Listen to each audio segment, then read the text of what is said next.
Olá, hoje estamos aqui com o Ivo Bernardo, profissional com grande interesse por Data Science e Analytics. O nosso convidado é partner da Dare Data Engineering, uma startup que implementa sistemas de machine learning para outras empresas e foi considerada a empresa mais inovadora em Portugal nesta área.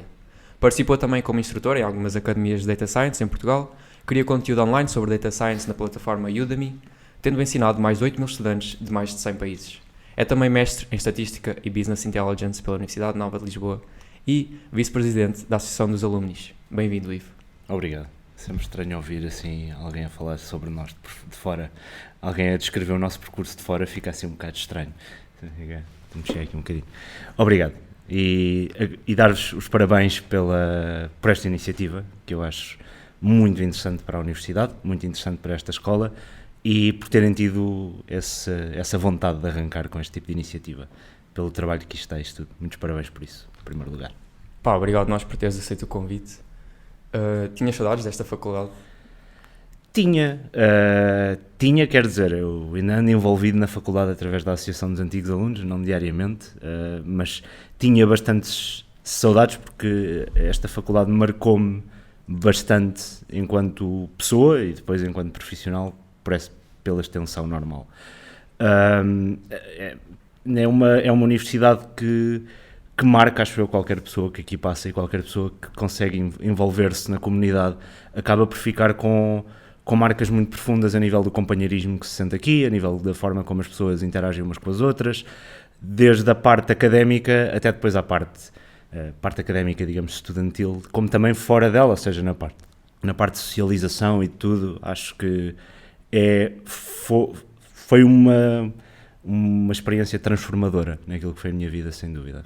Acho que isso ninguém tira a esta universidade, de facto. Pois, exato, e dá para ver que o teu percurso é muito interessante e acho que é fixe mostrarmos aos estudantes aqui da EMS a tua experiência. Por isso, se calhar, para eles conhecerem-te um bocado melhor, o que era o Ivo durante a vida académica?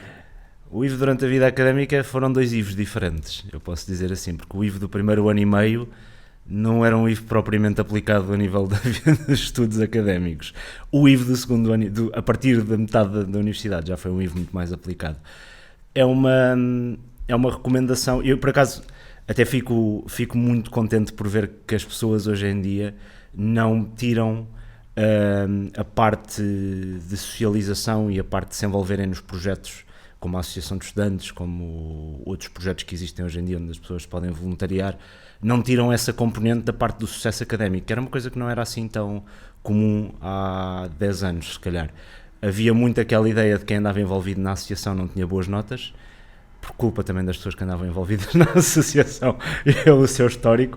Quase todos os ex-presidentes são meus amigos e sofriam disso, e sofriam desse mal, de não ter muito sucesso académico. Eu vejo que hoje em dia já não há essa perspectiva e isso é muito bom, ver que há uma perspectiva associada à própria socialização e envolvência enquanto comunidade com a parte do sucesso académico e que elas não são desassociadas e que principalmente não são mutuamente exclusivas. É possível envolver-se nas duas e eu acho que a envolvência a nível de tudo o que sejam projetos fora, digamos, da parte estudantil, quando digo estudantil, parte das cadeiras e tirar boas notas, são coisas muito importantes que nós levamos para a nossa vida, a nível de trabalho de equipa, a nível de ser capaz de nos sacrificarmos por uma equipa e sermos capazes de levar tarefas que não são parte do nosso, digamos, core para a frente, porque é o que acontece muito nestas associações e temos que pegar um bocado em tudo e fazer com que as coisas aconteçam. E eu tive um bocado as duas experiências ao longo da universidade. Eu tive muita dificuldade inicialmente quando entrei na universidade com as matérias porque eu era um aluno de Humanidades. Eu vim de Humanidades no secundário, ou seja, eu não vi matemática durante 3 anos. Não vi matemática nenhuma, eu tive Economia, não tive matemática. E quando cheguei à primeira aula de álgebra linear, lembro-me de sentar e ver, ok, isto vai ser giro, isto vai ser engraçado. E a ver principalmente a parte dos vetores e etc. Era uma parte que eu nunca tinha tido contacto. Eu tinha vindo da matemática 2D quase, que era andar a fazer pontes em gráficos. E depois, a meio da universidade, foi principalmente as aulas mais no terceiro ano, mas principalmente as aulas de data mining que me fizeram aplicar a parte de matemática a algo que eu comecei a apaixonar-me pela própria matemática e mudou significativamente o meu percurso. Mas como nunca tinha sofri um bocado daquele mal que eu acho que é uma coisa que acontece com muita gente, que é, não tens uma referência das matemáticas em casa e depois não apanhas professores que te incutam o gosto pela matemática e a aplicabilidade da matemática. Então acabei por ir aos trambolhões parar em humanidades, porque eu queria ser historiador e dizia que queria ser historiador. E cá acabei numa universidade de estatística. E depois de conseguir dar esse salto, ou seja, de perceber, ok, isto tem uma aplicabilidade muito engraçada e começar a gostar disso, também me comecei a aplicar muito mais à parte académica e depois no mestrado, aí já só fui um IVE estudioso, basicamente. Ok, pá, eu também senti isso muito no primeiro ano, não aplicava tanto, se calhar porque também não percebia bem o curso. Pá, e como tu eras de humanidades, o que é que te levou a entrares aqui nesta área de estatística e matemática? Eu costumo dizer que foi um acaso de desconhecimento. Foi um acaso de desconhecimento, digamos assim. Um acaso porque foram apresentar a universidade à minha escola secundária. Eu estava no secundário, eu estive no secundário em Queluz, portanto, uma escola pública, em que muitas pessoas não tinham também muita perspectiva de ir para a universidade, pelo menos daquela zona, e depois tive a sorte de... Eles iam muitas vezes lá apresentar universidades, ou seja, para estimular também as pessoas a irem para a universidade. Eu sempre quis ir para a universidade, também sempre tive a sorte da minha mãe dizer vais para a universidade, mesmo que seja para a apanha da amêijoa na universidade, tirar um curso de apanha da amêijoa, e isso acabou por incutir o espírito de eu querer ir para a universidade. Depois, tinha um bocado aquela noção, eu quero ir para a história, quero ir para coisas de comunicação, não sei bem o que é que eu quero. Com 17 anos ninguém sabe o que é que quer. Acho que é uma das maiores críticas que eu faço ao ensino em Portugal, é o facto de nós termos de escolher uma área final com 15 anos. Ninguém sabe com 15 anos o que é que vai fazer. E acho que isso é um erro a nível curricular. Mas pronto, isso são outras conversas mais à frente. Só voltando atrás. Depois apresentaram uma universidade e essa foi a parte do acaso. A parte depois da sorte foi eu olhar para aquilo e dizer assim, isto parece ter um bocadinho de tudo, eu tenho uma personalidade que se adapta facilmente a várias coisas, parece ter aqui uma parte de marketing, parece ter uma parte de gestão, bora lá, porque não? Dá para entrar com a economia? Bora. Depois cheguei aqui, não me apaixonei especificamente pelo curso nos primeiros anos, porque os primeiros anos também não temos muito contacto com aquilo que vai ser a nossa realidade profissional, mas depois, à medida que o curso foi avançando, fui começando a gostar cada vez mais, e principalmente quando entramos na parte de data mining, foi um momento transformacional de que eu percebi, ok, é mesmo isto que eu quero fazer. Apesar de não ter começado por aí, a nível de carreira, foi muito por aí. Vir aqui parar foi puramente um acaso, não houve nada de que olhasse para isso e espetacular, lindo, é isto que eu quero para a minha vida. Acho que também ninguém faz isso com esta universidade e este curso, porque ninguém diz, adorava ser gestor de informação ou estatístico desde os 3 anos. Hoje em dia já falamos de data science, na altura falávamos de data mining ou de gestor de informação, mesmo com data science, são raros os miúdos com 5 anos que dizem que eu queria mesmo era ser data scientist, esqueçam lá os astronautas e os polícias. Portanto, acho que é isso, acho que foi um pouco por aí. Sim, e na altura, Data Science ninguém sabia o que era, se calhar, mas já há quanto tempo é que tiraste o curso? Com uns anos já? Sim, eu entrei em 2009, ninguém fazia ideia do que era Data Science. Toda a gente, que há várias histórias engraçadas no meio disso, nesse sentido, mas tínhamos muita dificuldade em explicar o que era o curso. Aliás, nós andávamos isto antes era o ISEGI, nós andávamos, por exemplo, na altura das praxes, e toda a gente achava que o último I não existia, truncavam aquele I e dizíamos que éramos do ISEG, basicamente. Nós explicar, não, é outra universidade, tem um I no fim, tem mesmo. E então o que é que vocês fazem? É uma mistura de estatística, com gestão, com aplicação dos dados. E as pessoas já estavam a ressonar à primeira frase que nós estávamos a dizer. Hoje em dia isso já não acontece, porque já há principalmente através do momento em que isto também tem muito marketing por trás, mas a partir do momento em que estas áreas todas começaram a ser vendidas dentro da inteligência artificial, isto acabou por também ser muito mais fácil das pessoas perceberem, ok, isto então está ligado com esta área de inteligência artificial. Há 10, 12 anos não era assim, era mais difícil de explicar.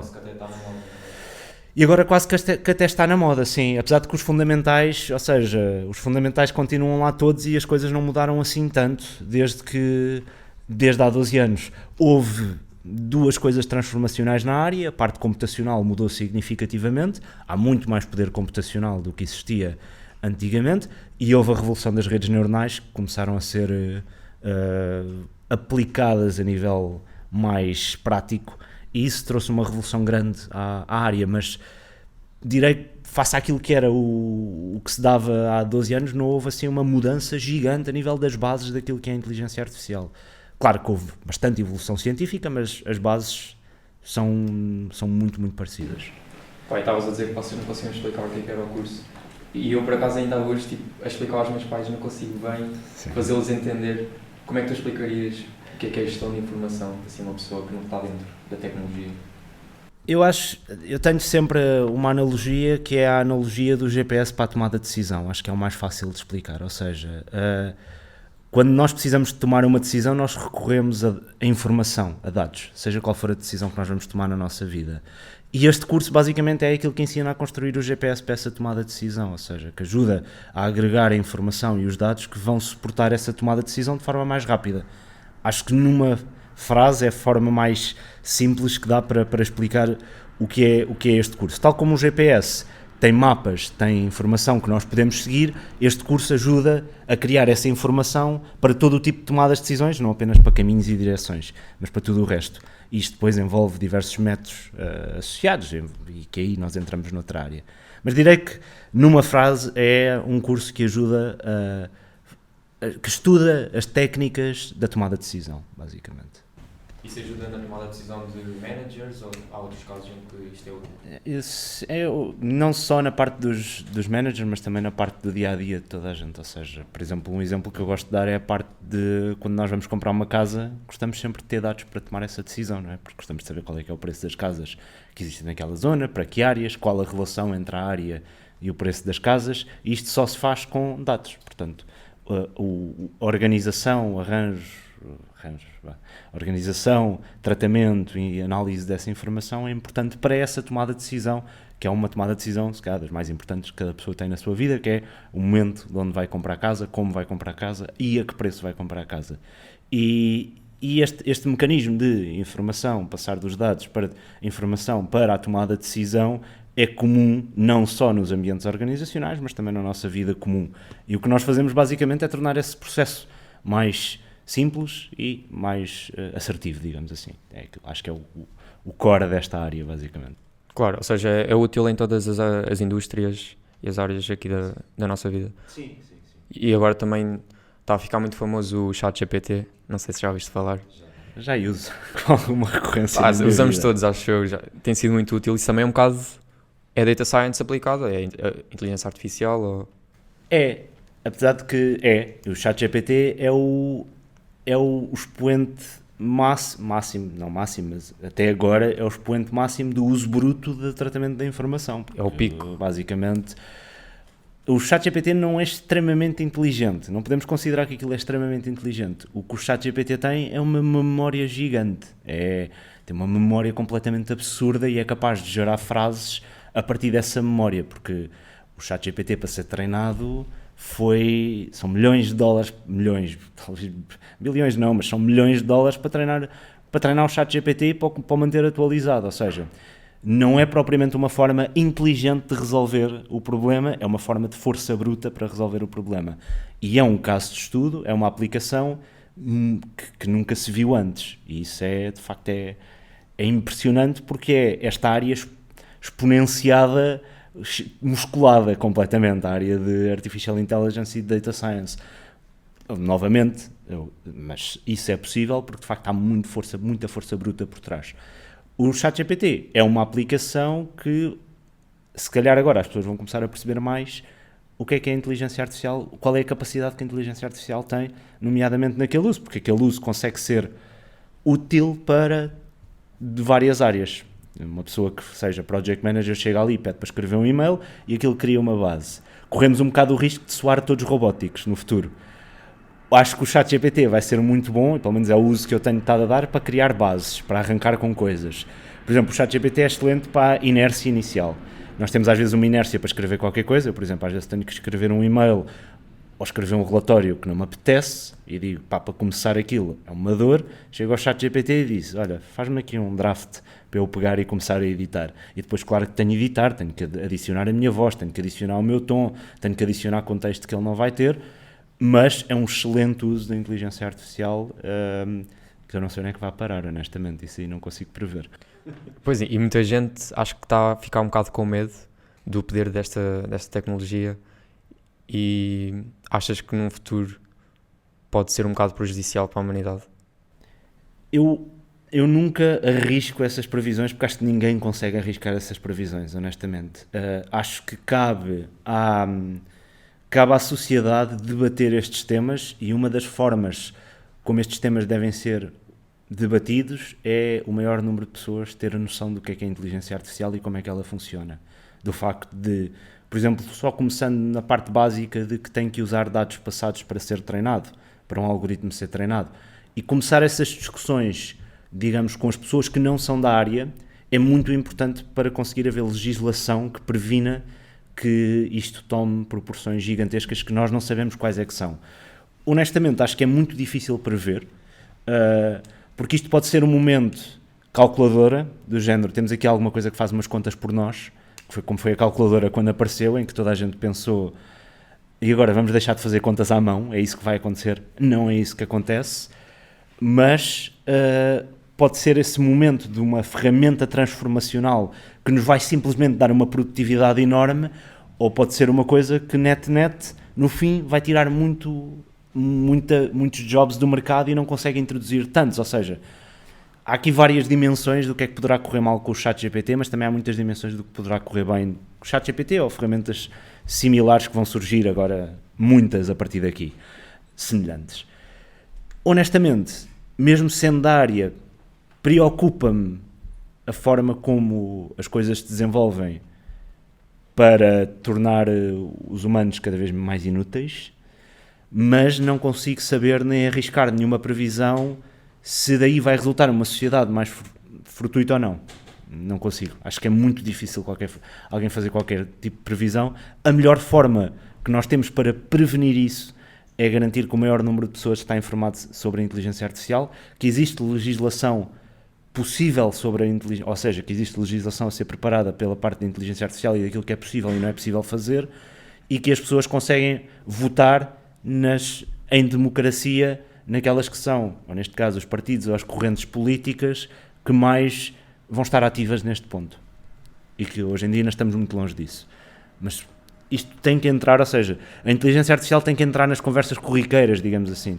Tem que entrar, as pessoas têm que saber qual é que é o impacto que isto pode causar de futuro, de facto, se não for legislado e se não houver debates sobre o que é bom e o que é mau no meio disto. É consciencializar as pessoas do poder disto e porque agora também até surgiram muitos problemas éticos que começaram-lhe a perguntar como é que se faz uma bomba, como é que se começa uma guerra e não sei o quê, e agora surgiram muitos problemas éticos e tiveram de um bocado que corrigir o algoritmo dele e ele agora recusa-se a tudo o que é assim considerado mau, ele recusa-se a responder e assim. E vão sempre haver casos desses, ou seja, esta é que é a questão, e há casos que não são preto ou branco, ou seja, não podemos tomar decisões com base no faz ou não faz, é muito complicado. Isto é uma área toda, depois relacionada com a ética, com a própria filosofia da inteligência artificial, que é um mundo, que é uma área que requer muito debate,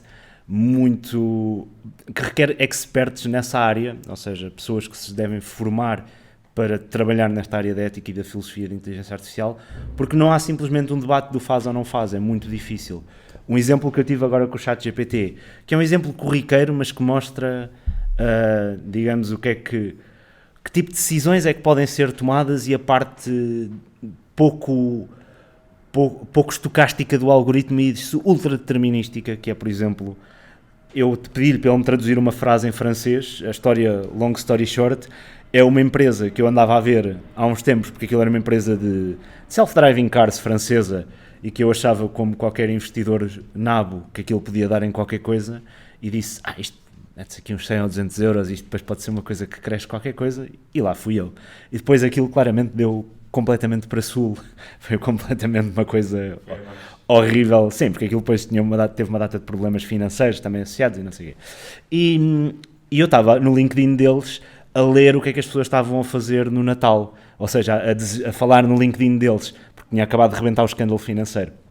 E havia um investidor que estava a escrever em francês, O francês nunca foi o meu forte, eu estava a ler a mensagem dele e eu sabia que, pelo menos pelo tom da mensagem, parecia que ele estava a dizer qualquer coisa acerca daquela situação. E eu pedi ao ChatGPT, olha, traduz-me esta frase para inglês. Reparem que já não fui ao Google Translate, fui ao ChatGPT. Estava no ChatGPT e disse, olha, traduz-me lá esta frase para inglês.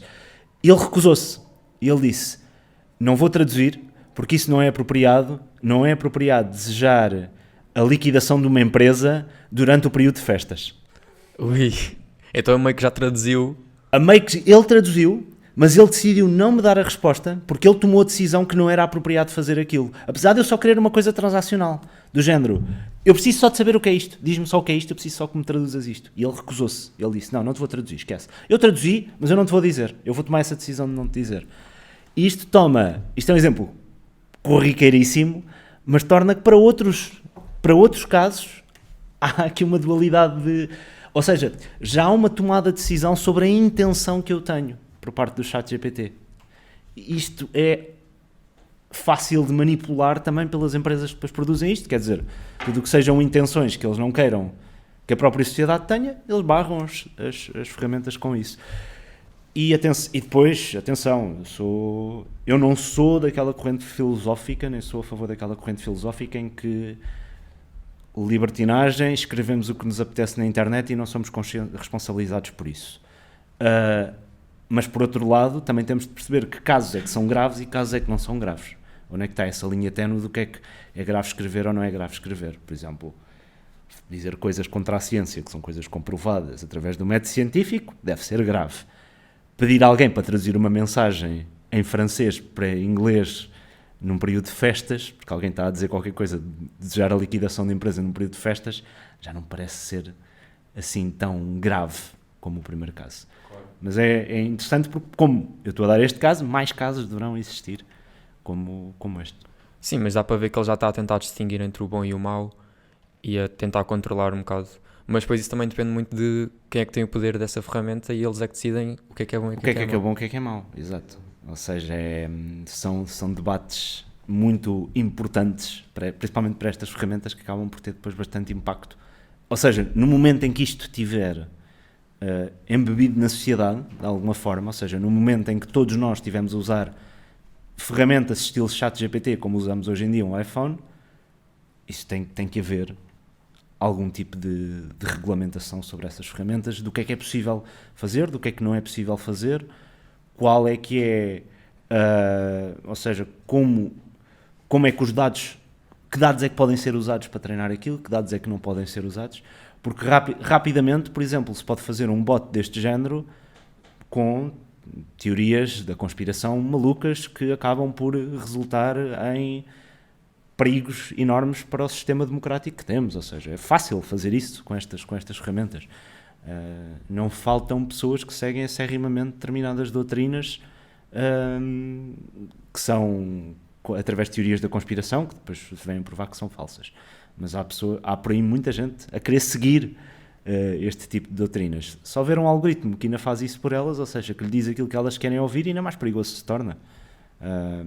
E pronto, há várias coisas aqui associadas no meio disto. Claro. Mas de modo geral acho que podemos estar otimistas e vai ser uma ferramenta muito útil. Ninguém gosta de escrever mails.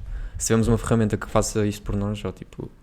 Sim, no lado positivo é transformacional a nível de produtividade. Isso não há qualquer tipo de dúvida. E eu gosto sempre de manter uma postura positiva, mas há sempre aquele receio, aquele bichinho cá atrás que diz que isto também rapidamente pode trazer consequências más para a sociedade. Agora voltando um bocado à tua educação, depois tiraste a licenciatura e continuaste cá na nova IMS, tiraste mestrado, não foi? Tirei mestrado em BI e Gestão do Conhecimento. É sempre aquele Achas? Nome. BI não foi BI Estatística ou não? É Gestão do Conhecimento, tem o nome também. Tinha, não sei se ainda tem, mas tinha o nome Gestão do Conhecimento, que era uma coisa... Gostava sempre de dizer que era Gestão do Conhecimento e toda a gente ficava, ai, incrível, que nome. Depois não se traduzia também. Assim, não foi bem isso. Não é bem isso, sim, mas tem um nome incrível. Mas achas que te acrescentou novos conhecimentos para além da licenciatura? Ou, por exemplo, eu estou um bocado na dúvida, que eu agora estou a acabar a licenciatura e não sei se me faz sentido tirar uma licenciatura aqui, porque sinto que vai ser um bocado repetitivo já tenho as bases suficientes com a licenciatura e se calhar tirar um mestrado ainda mais nesta área? Sim, é uma excelente questão. Eu queria fazer mestrado nesta área, eu queria fazer mesmo uma tese nesta área, portanto foi aí que eu fui buscar o valor à parte do mestrado, porque o mestrado sim tem conteúdo já repetido da licenciatura, em algumas partes, apesar de que eu também gostei da parte curricular, porque se calhar, fomos um pouco mais a fundo na parte de Data Science, porque tínhamos tido na parte de Data Mining na altura, porque não tinha sido muito profundo na licenciatura, e eu gostei dessa parte, mas eu fui principalmente motivado porque eu queria fazer uma tese de mestrado dentro desta área de Data Science. Então, essa foi a minha principal motivação. Compreendo que quem vem de fora acaba por ter mais valor, se calhar em alguns mestrados, em alguns que aqui estão, porque nunca teve contacto com essas ferramentas e com essas áreas. Para um aluno que já é da nova IMS, pode haver esse risco de ser um pouco mais do mesmo em algumas áreas curriculares. Eu arriscaria dizer que se alguém quiser fazer mesmo uma tese de mestrado ou quiser continuar os estudos mais dentro desta área e ser mais exposto a outras coisas, que é uma boa escolha, sempre. Se for uma coisa que se quiser, por exemplo, ir fazer uma coisa semelhante dentro desta área para outra universidade, acho que não faz sentido. Aí tirar o mestrado fora da nova IMS não será em Data Science, na minha opinião, ou seja, seria sempre uma coisa, se alguém quiser ir tirar contabilidade, se alguém quiser ir tirar finanças, engenharia de software, por exemplo, que acho que é uma coisa, a parte da engenharia de software, eu se calhar se voltasse atrás era uma coisa que eu faria, era tirar o mestrado em engenharia de software. Sentes que precisas agora na área profissional? Sinto que preciso agora, sinto que te faltam bases de engenharia de software que nós aqui não temos tempo para dar na nova IMS, porque nós queremos focar mesmo na parte dos dados e não podemos dar tudo. E as pessoas de engenharia de software queixam-se do contrário, que têm muita coisa teórica de engenharia de software e que não têm tanta parte de aplicabilidade. Por exemplo, a parte de base de dados é muito fraca normalmente nos cursos de engenharia de software e é essencial no mercado de trabalho e nós aqui temos bastante exposição a isso. Então isso é engraçado.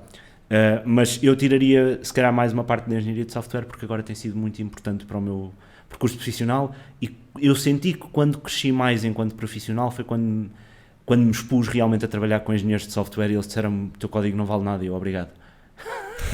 Obrigado por me dizer isso, porque eu agora vou ter que aprender a fazer código a sério e comecei a fazer código muito mais a sério. E essa parte, isso só aconteceu porque me expus a trabalhar com esses engenheiros de software. Por exemplo, na Derdata, os meus sócios são todos engenheiros de software e isso fez-me crescer bastante. Eu também acabo por trazer mais a parte de estatística e de data science, porque tenho esse background, mas a parte de engenharia de software que eles trazem é muito fixe para crescer e se fosse hoje, se calhar, poderia fazer isso também.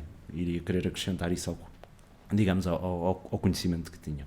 Quando dizes engenharia de software é programar, basicamente. Sim, é programar, é como escrever o bom código, como escrever código que é partilhável com as outras pessoas, como escrever código com aquilo que se chama design patterns, como escrever testes para código, basicamente como pensar software que seja robusto e escalável, que é uma coisa que nós, maioritariamente na área de Data Science, não nos preocupávamos muito, já nos começamos a preocupar, porque tipicamente o que nos preocupávamos era na parte do algoritmo e se o algoritmo funcionava.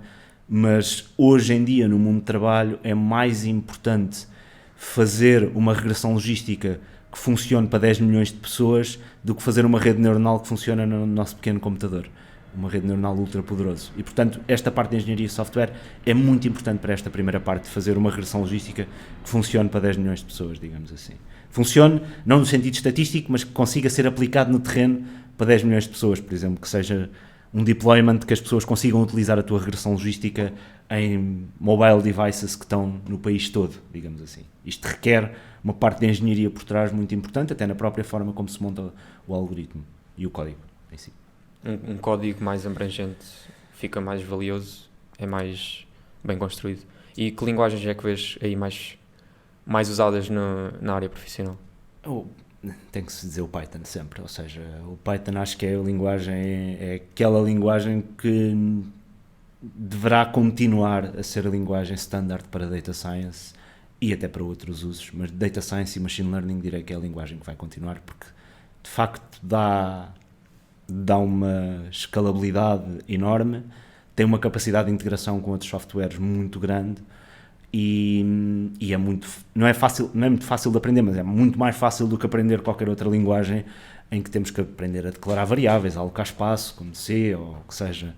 Pronto, o Python acaba por ser uma linguagem muito mais de alto nível, acaba por ser muito mais amigável para pessoas que não são da área de programação e tem essa capacidade de ganhar, tem estado a cavalgar a cota de mercado muito grande.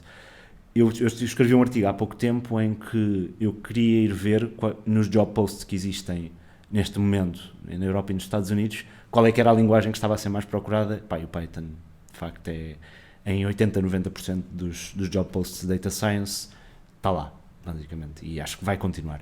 Depois existe outra, que é o R, em que, aliás, eu ainda também dou bastantes cursos em R, mas eu acho que o R tem um uso ultra específico que não é muito da indústria, honestamente. Não tenho visto muito R na indústria, acho que pela parte de integração, se calhar, com outras linguagens e pelo facto das pessoas poderem aprender Python para outro tipo de casos de estudo que não aplicados a Data Analysis, o Python acaba por ter uma vantagem sobre o R. O R é bastante utilizado pelas pessoas que não são tipicamente engenheiros de software, por economistas, por biólogos, por bioestatísticos, portanto aí é valioso. É importante, as pessoas podem aprender R, por exemplo, para saberem como é que os algoritmos funcionam, como continua a ser open source, mas eu vejo que o Python acaba por ter mais escalabilidade a nível da indústria. Pois há uma terceira que eu também direi que é muito importante e que não deverá ser deixada de lado, que é o SQL, ou seja, o SQL, ou como é que as pessoas queiram chamar, nunca há consenso como é que se deve chamar SQL em português. Eu vou usar o SQL para não ser muito presunçoso, mas o SQL é muito importante. A parte de manipulação, o SQL é uma linguagem que tem 50 anos de existência e que em qualquer parte da cadeia de valor de dados dentro de uma organização é usada.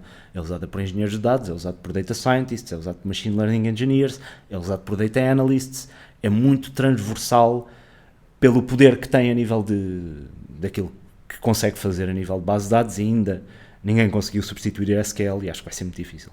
Pelo menos qualquer implementação do SQL. Qualquer uma delas. Ok. Então, há o Python, o R e o SQL, mas o R, qual é que é o papel do R? Porque tudo o que o R faz, o Python se calhar também consegue. Porque é que uma pessoa deve aprender R e não Python? Se tiver algum medo de fundos pretos, como eu digo, ou seja, de fundos de programação, quando se abre o Python e se programa em Visual Studio Code, então deve ir para R, basicamente. Há pessoas que ficam, não consigo compreender porque há pessoas que ficam paralisadas quando olham para um ecrã com fundo preto, acham que estão a entrar no Matrix ou uma coisa qualquer, e o R tem uma interface mais fácil nesse sentido. Depois, o R acaba por ser mais fácil, hoje em dia se calhar não tanto, uma pessoa abre um Google Colab e consegue correr Python lá dentro, portanto, até o setup é fácil. Mas para o R, há pessoas que acham que o R tem mais facilidade em aprender R e a parte dos cálculos vetoriais do R tem mais fácil em lidar com isso do que o Python. Direi que, se calhar, como o R está muito orientado potencialmente às data frames, ou seja, o objeto principal do R é a data frame e é orientado aos dados, é uma ferramenta especificamente orientada aos dados, há mais facilidade de algumas pessoas aprenderem R antes de irem para o Python e antes de irem aprender Python.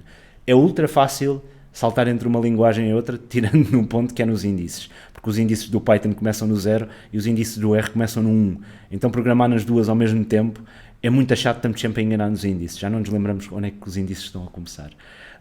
E é o único ponto assim mais transformacional, não é o único, mas é um daqueles que bate logo de frente. Eu diria, a minha recomendação sempre é aprender Python. Eu acho interessante aprender as duas, honestamente, acho interessante aprender as duas. Aprender Python é muito mais importante a nível de indústria. Se calhar, se uma pessoa vai ter uma carreira mais académica e de investigação, com o R está tranquilo. Se tiver mais facilidade em programar em R, força. No fundo, também quando vamos para pandas dentro de Python, acaba por ser muito parecido a orientação das data frames. A orientação até das próprias tabelas que estamos a utilizar dentro dos dois sistemas. Mas pronto, eu acho que é o único argumento que eu tenho, é que há pessoas que têm mais facilidade em aprender R, eu ainda não percebi porquê, mas há mais facilidade em aprender R. Em algumas. Sim, o R se calhar é mais intuitivo. Estavas a dizer que tem o background branco, mas eu não consigo programar com o background branco. Eu meti o R com o background preto. Então, se calhar vai para o Python. Pois não tens medo do fundo preto, basicamente. Sinto que no nosso curso aprendemos muito pouco Python. Já estão a começar a meter mais o Python nas cadeiras. Antigamente era Java, depois agora estou a passar para Python, mas eu sinto que só tive uma cadeira de Python e muito mais cadeiras com R. Isso vai mudar com a cadeira de Machine Learning 2. Por acaso vou dar. Eu acho que quando isto sair eu já estou a dar a aula, portanto eu posso dizer. Vamos ter Python nessa cadeira. Vais ser professor de Machine Learning? Machine Learning 2. E vamos dar bom Python. Nessa cadeira vamos dar bom Python. Vamos aprender a escrever código Python. O que é bom Python? Olha, bom Python é utilização de programação orientada a objetos, é a utilização de funções, é usar código testável, é escrever funções que só fazem uma coisa, é escrever funções curtas, é ter o código de maneira a que o outro humano consiga ler. Nós temos um bocado aquela ideia que o nosso código, se o código funciona, está bom.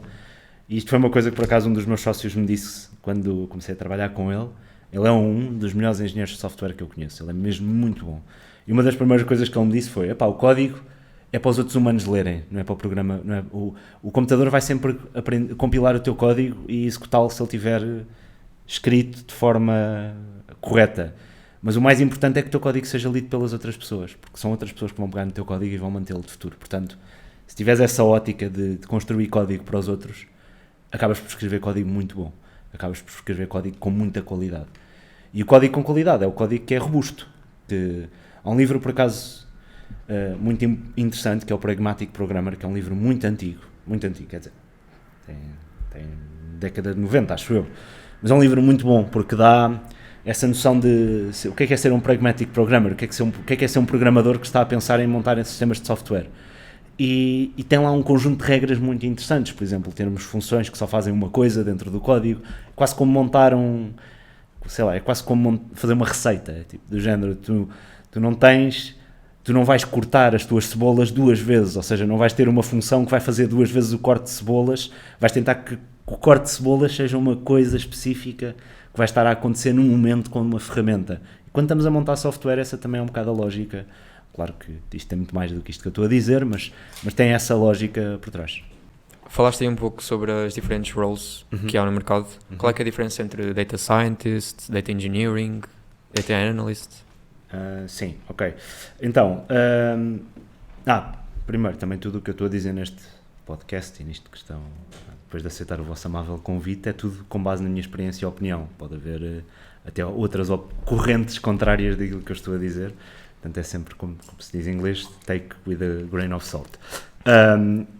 Na minha opinião, a diferença entre os três eu gosto de definir sempre. Data Scientist preocupa-se com modelação, com parte de modelos, tipicamente. Ou seja, tipicamente é alguém que tem que ter muito bons conhecimentos em estatística, muito bons conhecimentos em algoritmos, muito bons conhecimentos em diversas ferramentas de programação também, ou seja, tem que programar. É muito difícil ser um Data Scientist drag and drop hoje em dia, honestamente. Acho que isso não prepara nada para a escalabilidade dos algoritmos. E hoje em dia há uma tendência dos Data Scientists também terem que se preocuparem com a parte de engenharia, que é uma tendência que nós seguimos na Dare Data, que é tentar que as pessoas saibam tanto de Data Science como de Data Engineering, ou das duas áreas, porque para nós não há um momento de desassociação do deployment e da produtização do algoritmo. Por exemplo, comparando, há Data Scientists que são muito bons a fazer algoritmos, mas é no seu computador, no seu próprio computador. Ou seja, são muito bons fazem algoritmos ultra accurate, mas que depois não se conseguem meter em prática na produção. Em produção por vários motivos, não há dados, os dados não chegam, a qualidade dos dados é má, o que seja. Portanto, nós gostamos sempre que as pessoas também se preocupem com a área de Data Engineering, que eu já explico mais à frente. Mas, in nutshell, Data Scientists preocupam-se com a parte de modelação.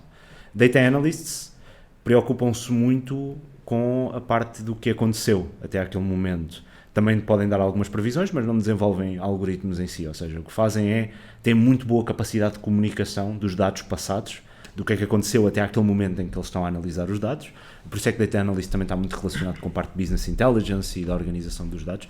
Uma não é mais importante que a outra. Às vezes as pessoas acham que os Data Analysts são uma versão protótipo dos Data Scientists, e isso é completamente falso. Aliás, até diria que hoje em dia é mais difícil arranjar um bom Data Analyst, um grande Data Analyst, porque tem uma camada de interpretação que é quase arte, do que um bom Data Scientist. A parte de análise de dados é muito importante, muito fulcral, porque é completamente olhar para um mapa complexo de dados, de variáveis, de ferramentas, de gráficos e conseguir daí extrair valor para o negócio. O que é difícil, muito difícil de fazer. E, portanto, os data analysts maioritariamente preocupam-se com isso. São mais tipo construir dashboards e cenas em Power BI, né? Exato, Power BI, visualização, tem muitos skills de visualização, de comunicação dos próprios resultados, apesar de isto também pode ser importante para os data scientists, mas não é tão fulcral, mas preocupam-se muito com a parte de visualização, de construção de gráficos, de contar data storytelling também, ou seja, contar uma história dos dados, da forma como é que os dados criam valor. Portanto, estão muito focados nessa área. Tipicamente trabalham com essas ferramentas, ou seja, ferramentas de visualização, também sabem SQL, também podem ou não trabalhar com Python, depende. Há uns que sim, outros que não, mas não é mandatory. Depois, temos os Data Engineers. Os Data Engineers são pessoas que trabalham mais fundo na cadeia de valor dos dados, ou seja, trabalham mais na área de base de dados, na área de escalabilidade, na área de infraestrutura, portanto querem manter os dados contínuos a serem utilizados por Data Scientists e por Data Analysts e preocupam-se muito em ser o canalizador, digamos assim, dos dados dentro das organizações e são as pessoas que têm muito conhecimento a nível de infraestrutura, têm muito conhecimento a nível de sistemas relacionais de base de dados, têm muito conhecimento a nível de montagem, por exemplo, de data lakes, de outro tipo de infraestruturas que podem ser importantes para suportar os dados de uma organização. Hoje em dia há também aquele rolo que é o Machine Learning Engineer, que é alguém que se senta entre Data Scientist e Data Engineer, ou seja, alguém que faz algoritmos também, mas preocupa-se muito também com a forma como esses algoritmos vão para o terreno, ou seja, vão ser utilizados na realidade. Como é que nós vamos colocar isto em mobile devices? Como é que nós vamos colocar isto nos utilizadores de negócio? Como é que os dados vão fluir desde o início, desde a extração de sistemas operacionais até à parte de previsão? Ou seja, toda esta cadeia de valor dos dados, até o dado ter... Os dados o dado em si não diz nada, não é? O dado só à medida que vai descendo na cadeia de valor dos dados é que começa a ganhar potencial para ser utilizado, digamos. E os Data Engineers, os Machine Learning Engineers, preocupam-se muito com isto, também fazem modelos. Os Data Engineers preocupam-se mais, tipicamente, em meter os dados nas pessoas que precisam dos dados. Ou seja, os Data Engineering são tipo, estão com as bases de dados, tem a parte inicial dos dados, ou seja, tem a raw data, que mandam depois para os Data Scientists, que escrevem os modelos. E que transformam essa raw data também, ou seja, eles acabam por ter muito capacidade de transformar essa raw data. Pré-processamento, de colocar, imagina, dois sistemas diferentes que têm duas chaves que dizem respeito ao mesmo cliente e precisam de ser uniformizadas, tem que ser os Data Engineers a fazer este processo e a fazer a análise funcional do que é preciso fazer e depois a fazer a implementação, seja em SQL, seja no que seja, deste processo todo, que é um processo complicado. É um processo complicado e moroso também. Muito bem. Desses 3 ou 4, qual é que te consideras? Eu já quase nem me considero nenhum deles neste momento. Eu neste momento sou profissional de reuniões. É o que eu faço, é fazer reuniões, porque neste momento é o que eu sou mais útil para a organização, é fazer reuniões. Mas eu sou mais Data Scientist do que Data Engineer, tipicamente. Eu sou mais Data Scientist, tenho algumas componentes de Data Analyst, mas sou um Data Scientist puro. Comecei como Data Engineer, por exemplo, nos meus primeiros 2 anos de carreira fui só Data Engineer, e hoje em dia gostava mais, e gosto, vou aprendendo coisas e vou fazendo coisas de Data Engineer, mas as pessoas procuram-me mais para saber coisas de Data Science, não de Data Engineer, portanto considero mais Data Scientist. Sim, rápido. Então começaste como Data Engineer e agora estás mais como... És um partner da empresa, como é que podes falar um bocado sobre a tua experiência profissional? Sim. Como é que isso evoluiu? Sim, foi um pouco... Eu quis sempre expor-me ao maior número de desafios possíveis, garantindo que também tinha tempo para causar algum impacto. Ou seja, preocupei-me ao longo da minha carreira em fazer estas duas variáveis. Porque expor-te ao maior número de desafios possíveis é fácil. Estás 6 meses num sítio e mudas de 6 em 6 meses. Não tenho problemas de pessoas que mudaram de 6 em 6 meses. Isso acontece. Acho que há pessoas que fazem isso e é uma escolha que podem ter.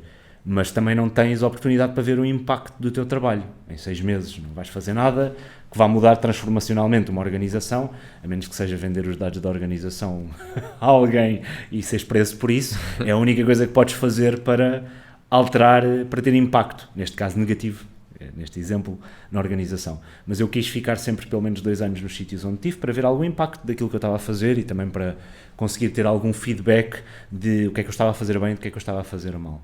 E comecei na área de base de dados, ou seja, tipicamente construir processos ETL, construir sistemas de base de dados, basicamente, a mapear tabelas e a popular tabelas, em que foi uma experiência muito importante, porque deu-me boas bases, por exemplo, de SQL.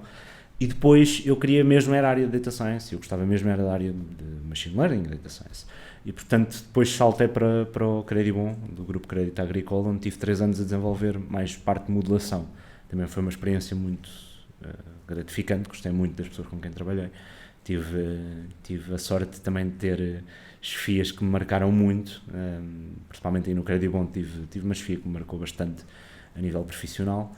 E depois depois de estar nestes 3 anos a fazer modelos, queria ter uma experiência de gestão de equipa e acabei por ir para a Jerónimo Martins por isso. Depois tive lá 3 anos onde tive esta experiência de gestão de equipa, onde também trabalhei muito de perto com a tomada de decisão, e isso foi a parte mais importante da Jerónimo Martins.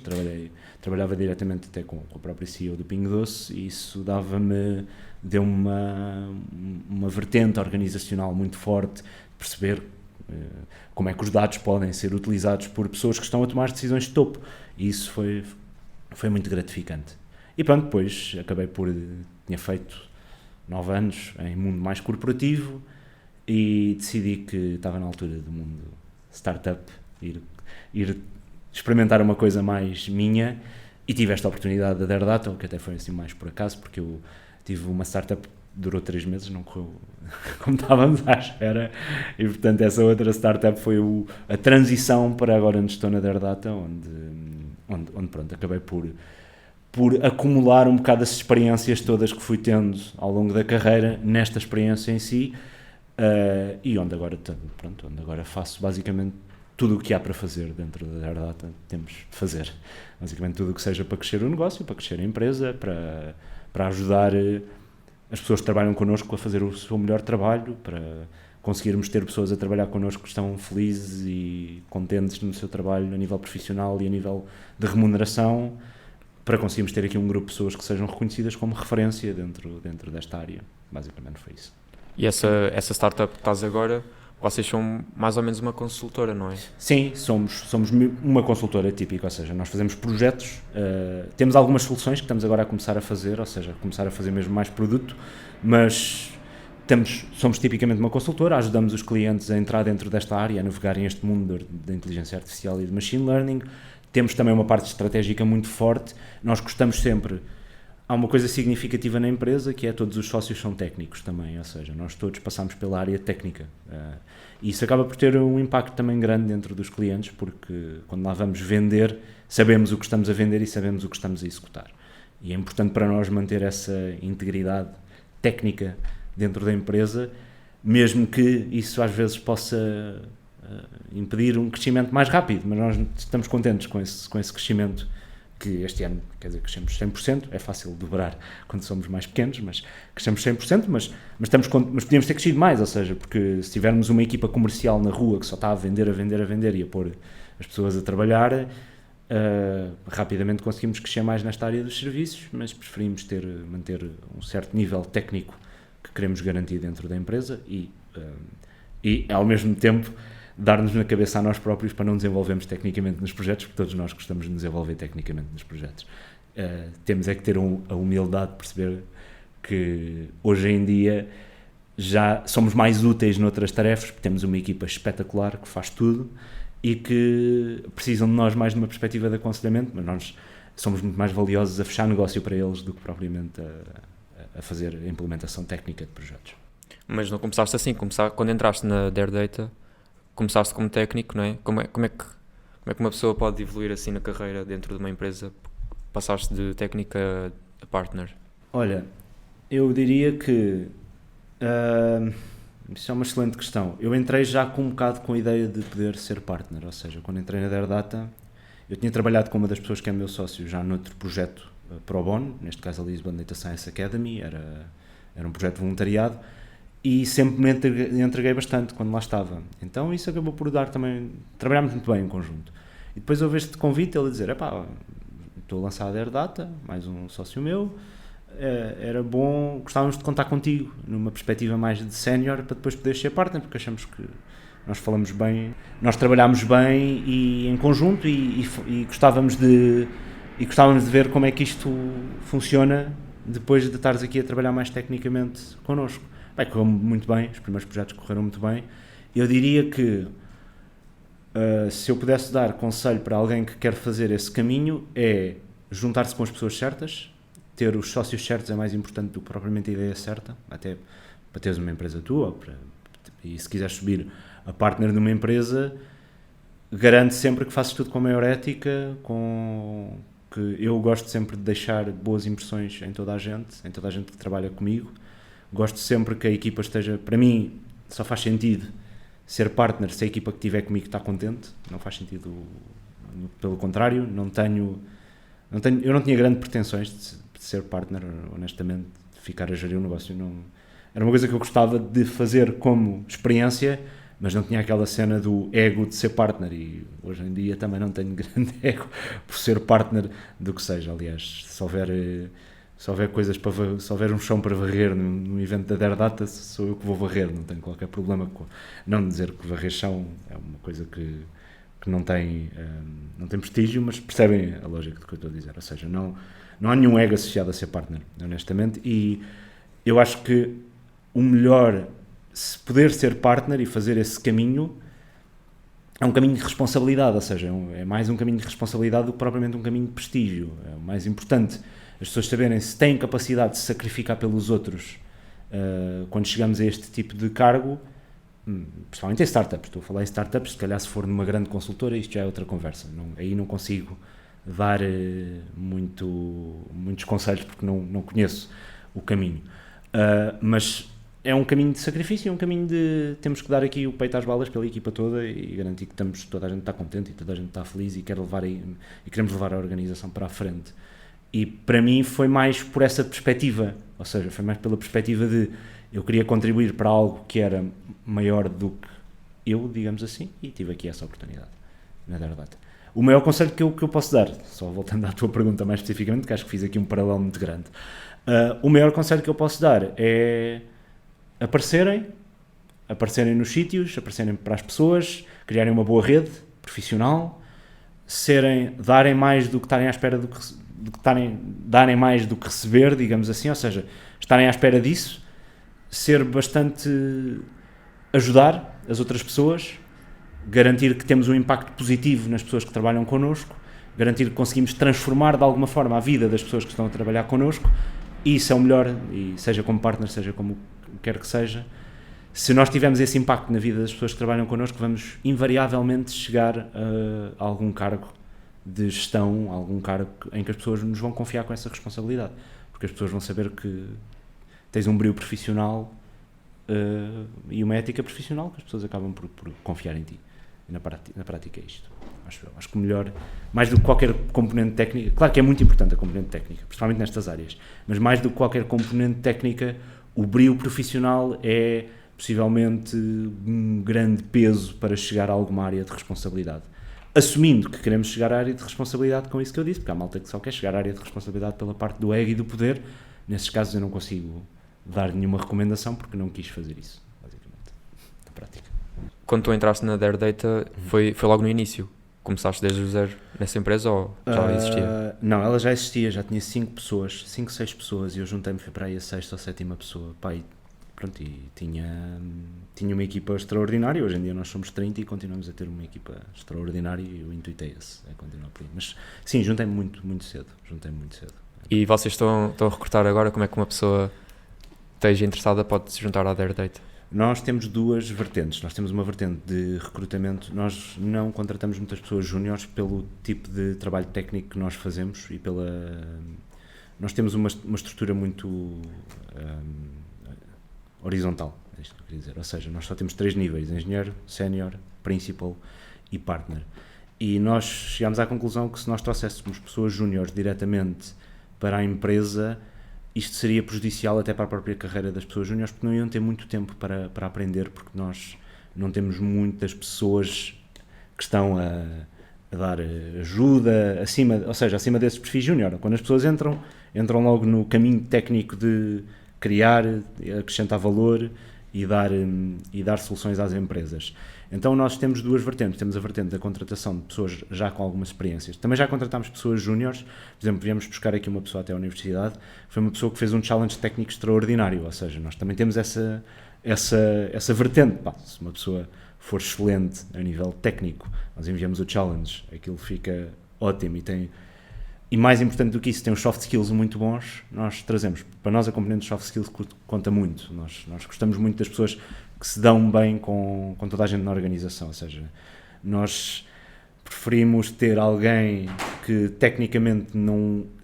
Se tivermos que fazer a escolha, para explicar, para nós há um limite técnico que é passado e a partir daí está tranquilo, ou seja, há ali uma barreira técnica, como é óbvio, as pessoas têm que cumprir, mas a partir daí, vamos dizer que esta barreira técnica, se isto for dos 0 aos 100 é nos 70, para nós dos 70 aos 100 é exatamente igual.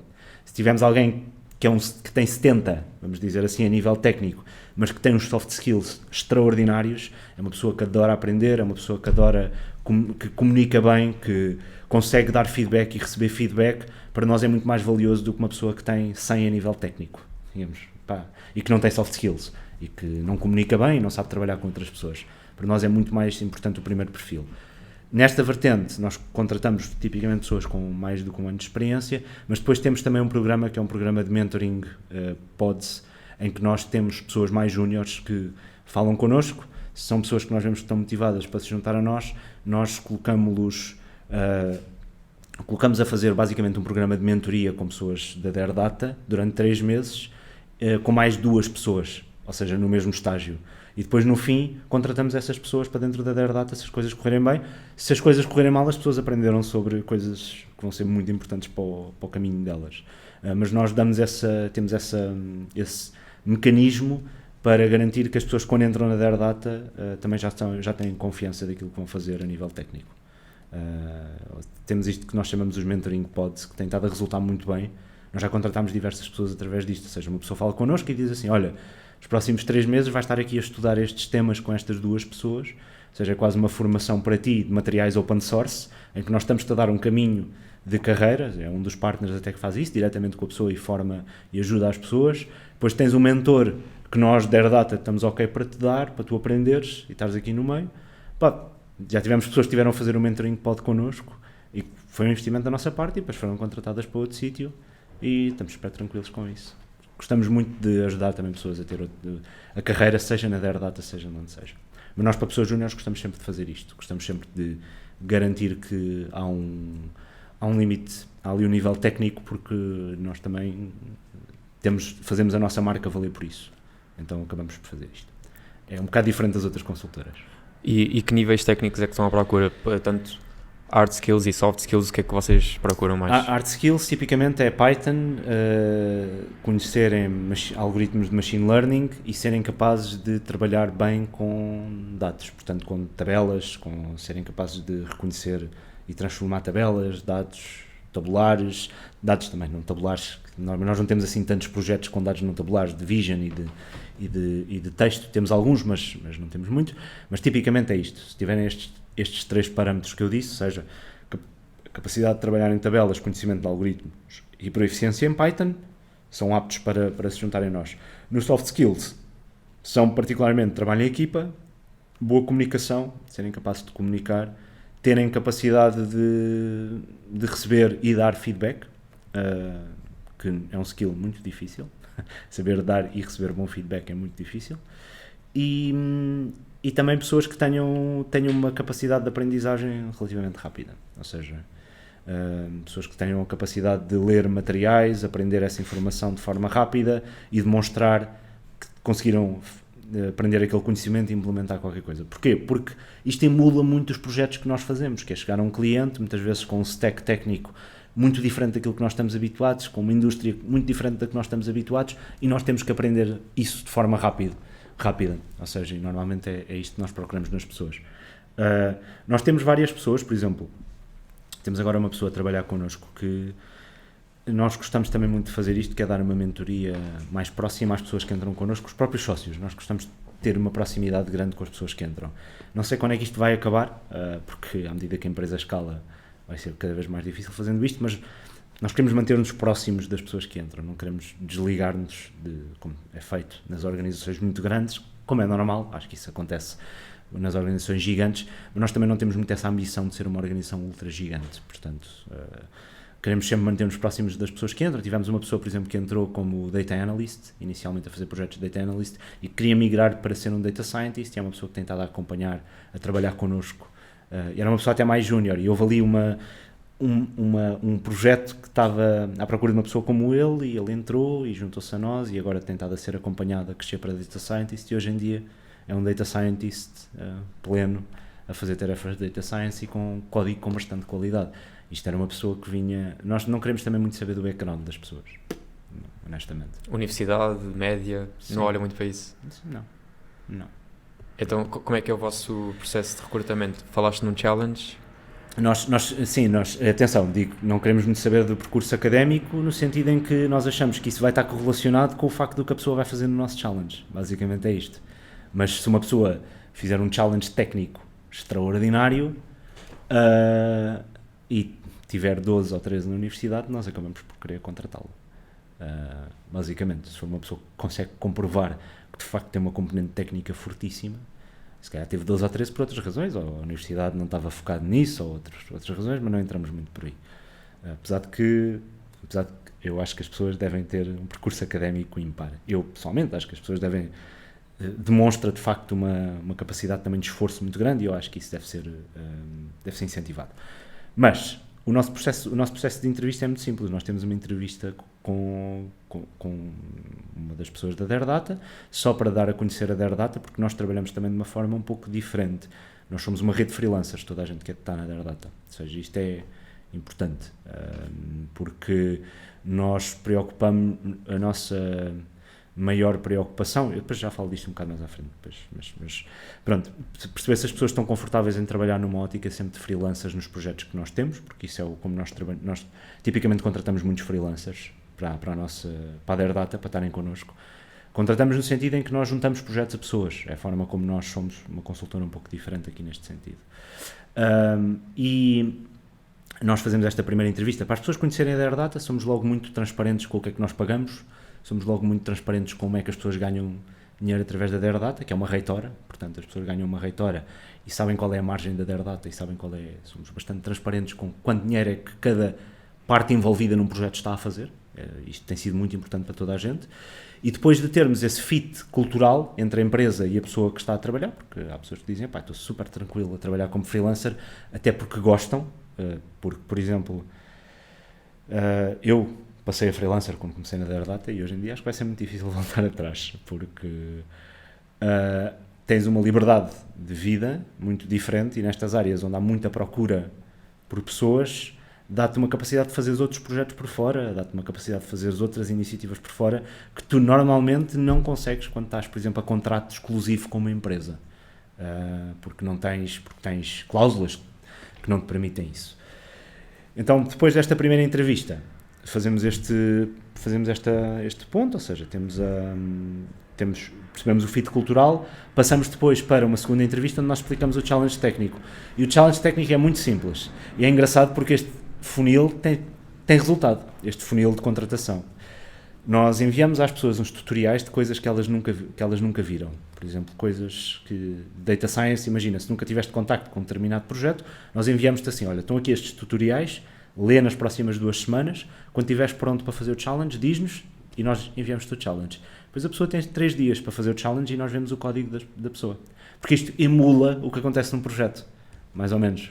Tipicamente, a pessoa tem tempo para se familiarizar, recebe os requisitos, depois faz a implementação. E nós depois vemos o challenge técnico e se for um fit, entra para a nossa rede e está perto de começar a ter projetos connosco, basicamente.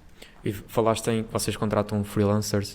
O que é que queres dizer com isso? Qual é que é o contrato que vocês fazem? Significa que a pessoa trabalha, não tem horário fixo? Sim. Trabalha quando quer? É isso mesmo. Ou seja, nós tipicamente temos... As pessoas quando trabalham connosco são freelancers seja como trabalhador independente, os chamados recibos verdes, o que quiserem chamar, seja como pessoas que têm a própria empresa, ou seja, são pessoas que até prestam serviços a outras empresas. E nós, a nossa ótica, quando contratamos, nós somos aquilo que... Ou seja, nós queremos que as pessoas tenham o estilo de vida que elas queiram quando estão a trabalhar connosco.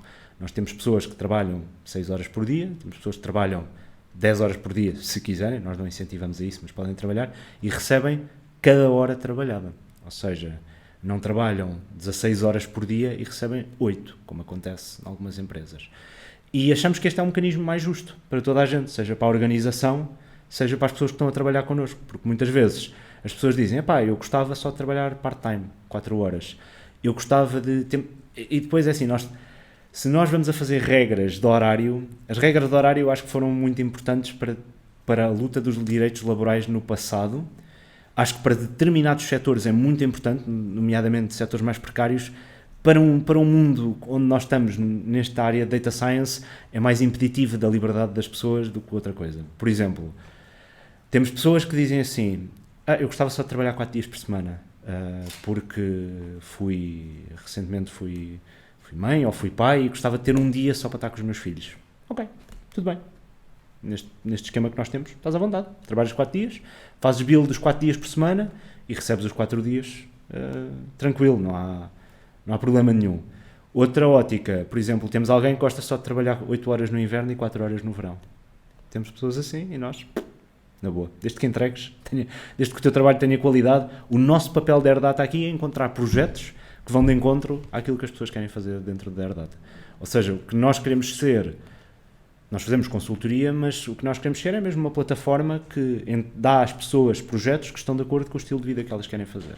Temos pessoas que trabalham só 3 horas, temos muita gente que começa connosco a part-time, por exemplo, a fazer projetos por fora, dizer, eu gostava de fazer uns projetos por fora convosco, e faz 2 horas, 3 a trabalhar connosco e depois junta-se mais a full-time quando está mais confortável até com a lógica de ser freelancer e etc. Mas até agora, toda a gente que tem trabalhado connosco tem sentido que gosta desta flexibilidade. Depois também não temos qualquer tipo de exclusividade. As pessoas que estão a trabalhar connosco, se quiserem trabalhar noutros projetos por elas, tranquilo.